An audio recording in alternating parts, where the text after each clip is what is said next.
السلام علیکم، مجھے سلمان دورانی کہتے ہیں اور آج ہم لائیو ہیں۔ آپ سب امید ہے خیریت سے ہوں گے، اپنا اور اپنوں کا بہت خیال رکھ رہے ہوں گے اور کرونا وائرس جیسی وبا سے لڑ رہے ہوں گے۔ آج میرے ساتھ موجود ہیں عاطف توقیر، جو کسی تعارف کے محتاج تو نہیں ہیں، مگر ایک تعارف ان کا یہ ہے کہ موصوف صحافی ہیں، ادیب ہیں، اور جو سب سے زیادہ مشہور ہیں وہ اس بات پہ کہ وہ تنقید کرتے ہیں۔ ان کی تنقید جو ہے بہت سخت ہوتی ہے، اور آج ہم انہی سے بات کرتے ہیں۔ عاطف بھائی ہمارے ساتھ آج لائیو سیشن میں موجود ہوں گے۔ السلام علیکم، ویلکم کرتے ہیں عاطف بھائی آپ کو۔ السلام علیکم، سر کیسے کیسے مزاج ہیں؟ ہیں؟ اور میں اچھا ہوں، بس بتائیے۔ بہت اچھا۔ کیا حالات ہیں جناب جرمنی کے؟ جرمنی کے حالات تو بہتر ہو گئے ہیں۔ ہمارے یہاں کورونا کا جو تھا ایک سحر وہ اب ٹوٹ گیا ہے۔ سحر نہیں، سحر ٹوٹ گیا ہے، اور ہوں اب جو ہے اسکولز وغیرہ وہ آہستہ آہستہ کھلنے لگے ہیں، دفاتر بھی کھلنے لگے ہیں۔ جس شہر میں میں رہتا ہوں، بون شہر میں، اس میں پچھلے ایک ہفتے میں کوئی شاید 10 کیسز تھے جو آئے تھے۔ اس کا مطلب کافی کنٹرول کر دیا گیا ہے، باقی تو چلتا رہے گا معاملہ۔ اچھا عاطف بھائی، ہمیشہ آپ کا کلام سنا ہے، آپ کی تنقید سنی ہے، اور آپ کو ٹویٹر اور سوشل میڈیا کے اوپر دیکھا ہے۔ یہ سوال آج بھی ہمارے ذہنوں میں ہے کہ آپ کا تعلق پاکستان میں کہاں سے ہے؟ میں جب پیدا ہوا تھا تو اس وقت ہمارا جو ضلع تھا وہ جہلم تھا، ہمارے گاؤں جس ضلع میں آتا تھا۔ اور اس کے بعد جب بعد میں پھر وہ جو ہمارا گاؤں ہے اس کو چکوال ضلع میں ڈال دیا گیا، تو یوں سمجھے کہ میرا جو ضلع ہے وہ چکوال ہے، لیکن جو ہماری بولی ہے، جو زبان ہے ہمارے گاؤں میں، وہ جہلم سے زیادہ قریب کی ہے، چکوال سے کچھ دور کی ہے وہ زبان۔ یعنی جو ہم بولتے ہیں وہ جہلم والی زبان ہے، لیکن جو ہمارا ضلع ہے بہرحال کاغذی طور پر وہ چکوال ہے۔ باقی ابا ہمارے چونکہ فوج میں تھے، تو جب وہ ریٹائرڈ ہوئے، میری پیدائش سے کوئی 3-4 ماہ پہلے وہ ریٹائرڈ ہوئے تھے، تو اس کے بعد غالباً ہم پھر جب میری عمر کوئی 4-4.5 برس تھی تو پھر ہم کراچی شفٹ ہو گئے۔ پھر باقی تو پھر عمر میری کراچی میں ہی گزری۔ تعلیم بھی میں نے صرف اپنے گاؤں میں پہلی جماعت پڑھی تھی، تو دوسری جماعت سے لے کے اور پھر ماسٹرز تک وہ کراچی میں ہی پڑھا۔ جی اچھا عاطف بھائی، کیسا محسوس کرتے ہیں جس وقت کہنا پڑے گا کہ جس وقت آپ تنقید کرتے ہیں تو لوگ آپ کو غدار جیسے القابات سے اور پھر اس کے اوپر آپ کی ایک نظم بھی ہے کہ بھوک غدار ہے، وہ آپ سے سنیں گے، لیکن کیا اس مائنڈ سیٹ کے حوالے سے کہنا چاہتے ہیں آپ؟ نہیں، کوئی نیا مائنڈ سیٹ نہیں ہے یہ۔ آپ پڑھنے لکھنے والے شخص ہیں، آپ جانتے ہیں کہ وہ دنیا میں جب بھی کوئی شخص ہیجمنی کو چیلنج کرنے کی بات کرتا ہے نا، تو اس کے ساتھ ہمیشہ ہی ہوتا ہے، اور یہ پہلی بات نہیں ہے۔ آپ ابراہیم کا واقعہ دیکھیں گے تو یہی ہے، آپ یحییٰ کا واقعہ دیکھیں گے تو یہی ہے، آپ طائف کی گلیوں میں پیغمبر کو گزرتے دیکھیں گے تو بھی یہی ہے، آپ کربلا کا واقعہ دیکھیں گے تو یعنی ہم تو خیر خاک بھی نہیں ہے ان لوگوں کی، لیکن میں صرف کہنا یہ چاہ رہا ہوں کہ یہ جو بھی ہیجمنی کو دیکھیں نا، اگر آپ کسی علاقے میں ہیں اور آپ کہیں جی کہ نماز پڑھوں گا میں، یا میں روزہ رکھوں گا، یا میں زکوٰۃ کے پیسے دیا کروں گا، تو کسی کو کیا اعتراض ہے؟ پیغمبر اگر یہ کہہ رہے تھے کہ بھائی نماز پڑھو اور روزہ رکھو تو کوئی جنگ تو نہیں ہونی چاہیے تھی، اس پر تو کسی کو کوئی اعتراض نہیں، وہ کہیں گے اچھا پڑھو۔ مسئلہ یہ نہیں ہوتا، مسئلہ یہ ہوتا ہے کہ کوئی بھی پیغمبر ہوتا ہے وہ صرف نماز روزہ نہیں کہہ رہا ہوتا، وہ ہیجمنی تبدیل کر دیتا ہے، کرنے کی کوشش کرتا ہے۔ اور صرف پیغمبر نہیں، دنیا بھر میں جس نے بھی پولیٹیکل سسٹم کو چیلنج کیا ہے، پولیٹیکل سسٹم اصل میں جڑا ہوتا ہے سماج کے ساتھ، اس کا پورا ایک میکینزم ہوتا ہے، پروپیگنڈا بیانیہ ہوتا ہے۔ کیونکہ ہم جس دنیا میں رہتے ہیں یہ دنیا حقائق کی دنیا نہیں ہے، یہ دنیا فکشن کی دنیا ہے۔ ہم نے بہت ساری چیزیں جو کنسیو کی ہوتی ہیں ان کا حقیقت میں کہیں وجود تو نہیں ہے۔ ہم دیکھیں نا، آپ کے دادا جے ہند کا نعرہ لگا رہے تھے، آپ پاکستان زندہ باد کا نعرہ لگا رہے ہیں، نہ وہ غلط تھے نہ آپ غلط ہیں۔ تو یہ تو لیکن مسئلہ یہ ہے، مجھے لگتا ہے کہ یہ کوئی نئی بات نہیں ہے۔ تو ہم جب دیکھتے ہیں تاریخ پڑھے ہوئے جتنے بھی لوگ ہیں جو تاریخ سے واقف ہیں، وہ جانتے ہیں کہ یہ تو دنیا میں جب بھی آپ کھڑے ہوں گے کسی بھی طاقت کے سامنے، تو وہ لوگ جو اس طاقت کے استحصال کا سب سے زیادہ شکار ہوں گے وہی اس وقت آپ کے سامنے بھی کھڑے ہوں گے. جان ایلیا نے بڑا اچھا ایک شعر ہے جان ایلیا کا کہ میں اشراف کمینہ کار کو ٹھوکر پہ رکھتا تھا, سو میں محنت کشوں کی جوتیاں ممبر پہ رکھتا تھا. عاطف بھائی, اس سے ایک سوال ذہن میں آتا ہے, شاعری آپ بہت اچھی کر لیتے ہیں, اور آپ کے خیال میں پاکستان کے جو موجودہ دور کے شاعر ہیں وہ سوسائٹی کی بہتری کے لیے کوئی کردار ادا کر رہے ہیں؟ دیکھیں بہت اچھے شاعر ہیں اور بہت اچھا کردار ادا کر رہے ہیں, مسئلہ لیکن یہ ہے کہ سوال اہم ہے کہ کیا شاعر نے ٹھیکہ لیا ہوا ہے معاشرے کو بہتر کرنے کا؟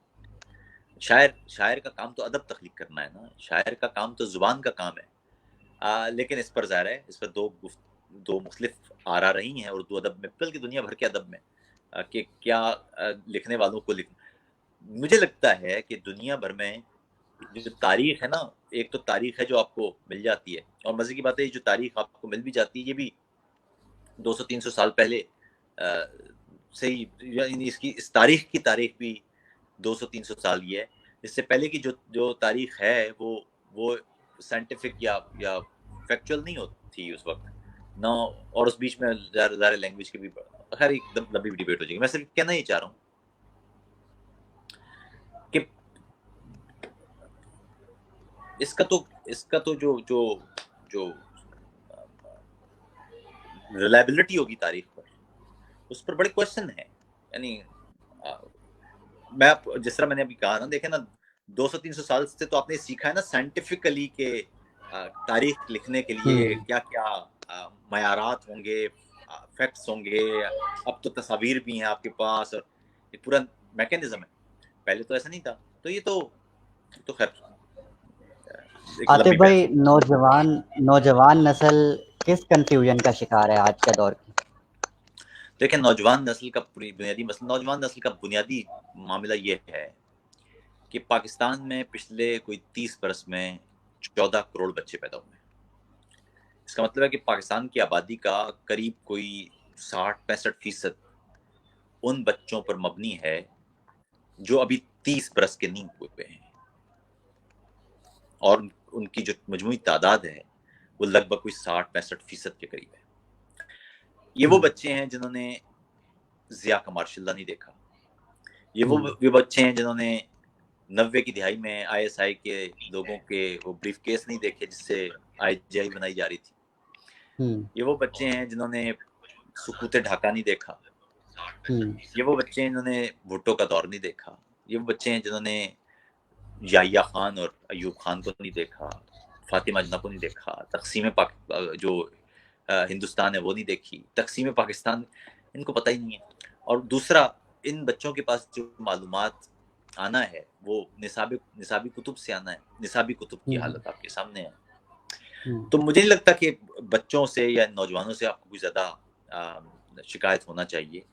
شکایت تو اصل میں معاشرے سے ہونا چاہیے کہ جو ان بچوں کو ضائع کر رہا ہے. ورنہ پاکستان جیسا معاشرہ جس میں فطری طور پر بھی آپ کے پاس تمام کے تمام وسائل موجود ہوں, اور اس پر آپ کے پاس ایک بڑی قوم بھی ہو, 20-22 کروڑ آپ کی آبادی ہو, جس کی آبادی کا بڑا تناسب نوجوانوں پر مبنی ہو, اس پر پھر آپ کا پاسپورٹ دنیا کے دوسرا سب سے خراب پاسپورٹ ہو, صحت کی حالت آپ کے یہاں دنیا کے بدترین ممالک میں سے ایک ہو, تعلیم میں 2.5 کروڑ بچے آپ کے اسکول نہ جا رہے ہوں, تو بچوں سے کیا آپ نے شکایت کرنا ہے؟ مسئلہ یہ ہے کہ بچے تو پروڈکٹ ہیں اس کا جو تیار کیا جا رہا ہے. تو جب تک کہ آپ اس سسٹم کو اس گڑبڑ کو یہاں شروع سے نہیں روکیں گے, یہ تو بچوں کو تو برا بلا کہنا بڑا آسان ہے. ہمارے یہاں تو بڑا آسان ہے کسی کو بھی کسی بھی جرم یا کسی بھی زیادتی کا الزام عوام پہ ڈال دینا ہے. بریانی کی پلیٹ پر وہ ووٹ دے دیتے ہیں اور نعرے لگا لیتے ہیں, اور لیکن مسئلہ یہ کہ عوام پر آپ نے خرچ کیا ہے, یہ خود سے ہمیں سوال کرنے کی ضرورت ہے. اس وقت کرونا کا جو بہت ہے وہ کہہ لیجیے کہ ہمارے پاس پتہ نہیں کتنے ہزار ٹینک ہیں اور 1200 ہمارے پاس 800-900 فعال وہ وینٹیلیٹرز ہیں. تو یہ تو حالت ہے ہماری. اس میں اب آپ عوام کو قصوروار کیا کریں گے؟ کیونکہ عوام بیچاروں عوام کا تو تب ہوگا نا قصور کہ جب وہ ایک سسٹم ہوگا, ڈیموکریسی ہوگی, اس پر وہ مسلسل ایک غلطیاں کریں گے، وہ بریانی کی پلیٹ پر ہی دیں ووٹ، لیکن ظاہر ہے ان کا ملک ہے، وہ دیتے رہیں، 1 دفعہ 2 دفعہ 3 دفعہ غلطی کریں، بار بار احتساب ہوگا ووٹ کے ذریعے، اور کرتے کرتے کرتے وہ خود بخود چھن کے جو بہتر لوگ ہیں وہ آ جائیں گے. لیکن یہ پروسیس تو پاکستان میں ہونے نہیں دیا جاتا. ہمارے یہاں جتنے بھی آپ جن کو ہم لیڈر کہتے ہیں وہ سب دیکھیں تو وہ نکلتے ہیں وہ جو ان کو انٹرونشن کی وجہ سے وہ پیدا ہوئے. تو یہ تو بچوں کو برا بلا کہنا تو ہمیں زیادتی ہوگی. عاطف بھائی، آج یوم تکبیر منایا جا رہا ہے، اور اس حوالے سے کہ جب پاکستان ایک ایٹمی طاقت بنا، تو آج پاکستان خود کو خوش قسمت سمجھے کہ وہ ایک ایٹمی قوت ہے. دیکھیں نا، سب سے پہلے تو دیکھیں ایک سوال خود سے کرنے کی ضرورت ہے، وہ یہ ہے کہ یہ ساری چیزیں کیوں ہیں. یعنی اگر آپ ایک فوج بناتے ہیں یا آپ جوہری طاقت ہیں، اس کا آخر میں اس کی وجہ کیا ہے؟ تو اس کی وجہ یہ ہے کہ یہ آپ کی قومی سلامتی کے لیے ضروری ہے. لیکن قومی سلامتی میں اہم سلامتی نہیں ہے، اہم قوم ہے. مسئلہ یہ ہے کہ قوم ہی سلامت نہیں ہوگی تو پھر سلامتی کس چیز کی؟ میں بھی کچھ عرصے پہلے کی بات ہے، میں پاکستان گیا تو سلمان وہاں پر غالباً اردو یونیورسٹی میں لیکچر دے رہا تھا، تو ایک بلوچ بچہ نوجوان کھڑا ہوا، کہنے لگا کہ عاطف صاحب یہ بتائیے کہ 10 سال بعد پاکستان ٹوٹ جائے گا کہ بچے گا؟ میں نے کہا صاحب آپ ہی تو پاکستان ہے، اب آپ رکھیں گے تو رہ جائے گا، توڑیں گے تو ٹوٹ جائے گا. یہ مجھ سے کیوں پوچھ رہے ہیں؟ اب آپ کی عمر 20 سال ہے، 10 سال بعد آپ 30 سال کے ہوں گے، یعنی آپ ڈرائیونگ سیٹ پہ تو آپ ہوں گے، تو آپ مجھ سے کیوں پوچھ رہے ہیں؟ یا تو آپ کو پتا ہونا چاہیے، آپ توڑنا چاہیں گے تو ملک کوئی الگ کوئی خلائی چیز تو نہیں ہے، ملک آپ ہی لوگ ہیں نا، یہ لوگ ہیں، یہ نوجوان ہیں، یہ بچے ہیں، یہ طے کریں گے کہ اس ملک کا کیا ہونا ہے. اس پر ان بچوں پر آپ خرچ کریں گے تو یہ اس کا مطلب ہے کہ آپ پاکستان پر خرچ کر رہے ہیں. اب مسئلہ یہ ہے کہ آپ ایٹم بم تو بنا لیا آپ نے، اچھا کیا، چلو ٹھیک ہے، لیکن میں نے ابھی عرض کیا کہ 2.5 کروڑ بچے آپ کے اسکول نہیں جا رہے ہیں. اسکولوں کی حالت آپ کے سامنے ہے، تعلیم کا معیار آپ کے سامنے ہے. یقین کیجئے میں آپ کو میں انتہائی ہمبلنس کے ساتھ میں یہ بات کر رہا ہوں کہ ہم ظاہر ہے ہم علم میں کہیں نہیں ہیں، لیکن یقین کیجئے کہ پاکستان میں کوئی پی ایچ ڈی پاکستان کا یہاں آتا ہے نا اور اس سے گفتگو ہوتی ہے، لٹرلی میں آپ کو بتا رہا ہوں، احساس ہی ہوتا ہے کہ 10ویں 11ویں کا بچہ ہے. میں سنجیدگی سے کہہ رہا ہوں، کیونکہ کوئی وہ اپنی کورس کی 4-5 کتابیں اور کوئی کہانی ہی نہیں ہے، نہ کوئی کریٹیکل تھنکنگ ہے، نہ کوئی ریشنل کویسچننگ ہے، کچھ نہیں، بس وہ چل رہا ہے، چل رہا ہے. تو مجھے نہیں لگتا کہ یہ اس طرح ٹھیک ہے، وہ اچھا ہے جی، بنا لیا آپ کی اس سے قوت ہو گئی، ٹھیک ہو گئی قوت، لیکن پاکستان میں کیا اس ایٹم بم سے ہمیں فائدہ کیا ہو رہا ہے، یہ بھی تو دیکھنا ہوگا نا. ایک تو فائدہ یہ ہو گیا کہ اب آپ اس طرح سے اس علاقے میں کھل کے جنگ نہیں ہو سکتی فی الحال اب تک کی جو صورتحال ہے، کہ اب تک کوئی ایسی جنگ اس کے بعد نہیں. تو اس کے بعد پھر آپ نے ایکسیڈ کرنا تھا نا، آپ نے کام کرنا تھا نا کہ اب ہم سیکیور ہو گئے ہیں، اب ہم خرچ کریں گے. وہ تو کوئی خرچ نہیں ہوا پہلے. اب جو کل کہانی ہے 70 سال کی میری نظر میں وہ یہ ہے کہ پہلے آپ نے 50 سال تک لوگوں کو کہا کہ جی ملک خطرے میں ہے تو ہمیں پیسے چاہیے، اور تاکہ ہم ایٹم بم بنا لیں، اور جب ایٹم بم بن گیا تو آپ کہتے ہیں جی کہ ایٹم بم خطرے میں ہے، مزید پیسے چاہیے. تو پہلے پورا ملک مل کے وہ ایٹم بم بنا رہا تھا تاکہ بچ جائے، اب پورا ملک مل کے ایٹم بم بچا رہا ہے کہ تو یہ تو ایک اس کی ایٹم بم اچھا عاطف امپورٹنٹ. بھائی، اس بات سے گفتگو کو بڑھاتے ہیں. پاور کا امبیلنس تو ایک بہت جو ہے نارمل سی سمپل سی ٹرمینالوجی ہم نے سن رکھی ہے. یہ جو کمپلیکس کمبینیشن آف تھنگز آ گئی ہیں، مطلب اب یہ کہ جس وقت کرنل کی بیوی کا معاملہ آیا، اب ملک ریاض ورسز عظما خان کا کیس آ گیا ہے.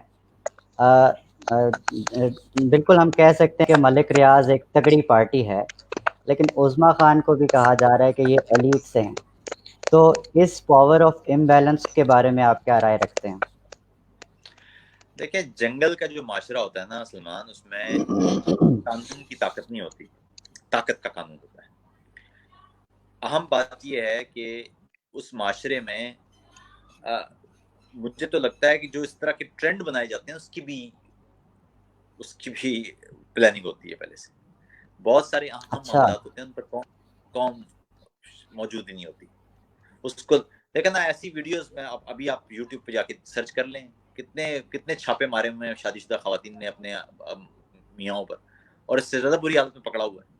لیکن وہاں تو یہ ویڈیو وائرل نہیں ہوتی, نہ کہا جاتا ہے کہ جی گھر اور چار دیواری کا کوئی وہ ہوا ہے, نہ کہا جاتا ہے کہ اس کو کوئی سزا ملنا چاہیے, کچھ نہیں ہے.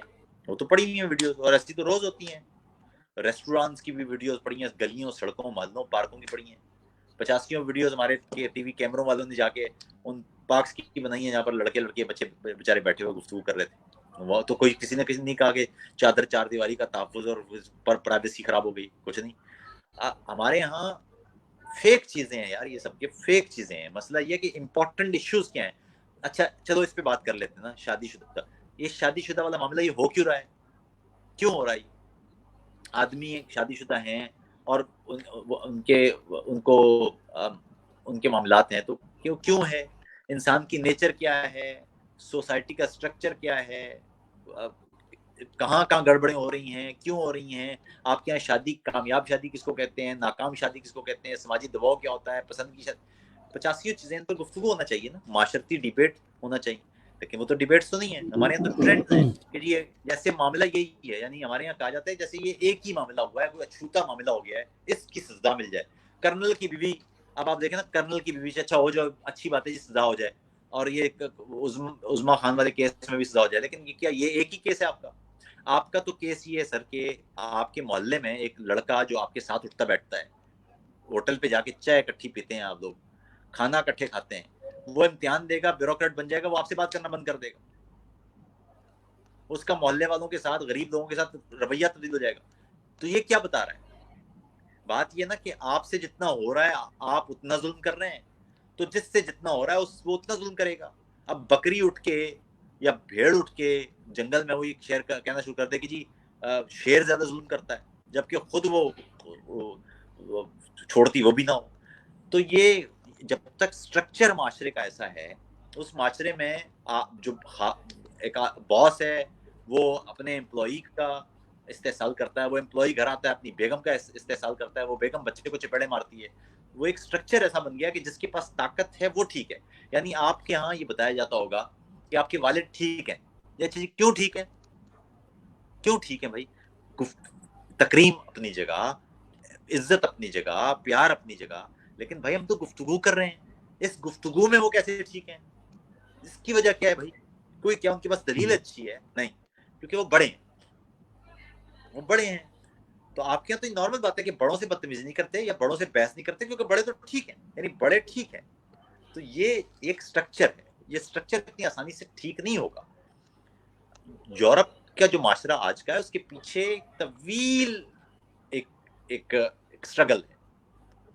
یورپ میں آج سے کوئی یوں سمجھے 500-600 سال پہلے کی بات ہے کہ ایک سٹرکچر تھا, ایک سوسائٹی کی ہیرارکی تھی, اور اس کے اندر جو اوپر سب سے اوپر ہوتا تھا وہ بادشاہ ہوتا تھا, نہیں بلکہ معذرت, سب سے اوپر ہوتا تھا خدا, خدا کے نیچے ہوتے تھے فرشتے, فرشتوں کے نیچے ہوتے تھے شیطان, اس کے نیچے ہوتا تھا پھر بادشاہ یا اس کے سینٹس, پھر بادشاہ, پھر اس کے رائلز, پھر نوبلز, پھر کامنرز, کرتے کرتے کرتے پھر نیچے جانوروں کے نیچے پھر قیمتی پتھر, گھوڑے, مویشی, مال مویشی, ایک پورا سٹرکچر تھا. اس سٹرکچر میں پوپ نہیں تھا, کیونکہ پوپ یہ طے کرتا تھا کہ خدا کون ہوگا. تو اس کے بعد لیکن اس سٹرکچر میں کامنر کو اٹھا کے خدا کی جگہ پر رکھنے اور خدا کو اٹھا کے کامنر کی جگہ پہ رکھنے میں اس سوسائٹی کو 500-600 سال لگ گئے. اس معاشرے میں جرمنی میں آج سے کوئی 150 سال پہلے ایک عورت کو چڑیل کہہ کے جلایا گیا تھا اس معاشرے میں. اسی معاشرے میں آج سے کچھ 5 دہائیاں 6 دہائیاں پہلے پہلی دفعہ خاتون کو اپنا بینک اکاؤنٹ کھلوانے کی خود سے اجازت ملی ہے. اچھا آپ کے ساتھ مسئلہ یہ ہوا کہ آپ صدیوں سے غلامی میں رہے. کبھی وہ سب سے پہلے ادھر ہندو ایک تہذیب چلتی ہے, وہ اس علاقے پہ قبضہ کرتی ہے, آرینز پہلے, اس سے پہلے آرینز قبضہ کر لیتے ہیں, پھر بدھسٹ تہذیب آپ نے دیکھی ہے,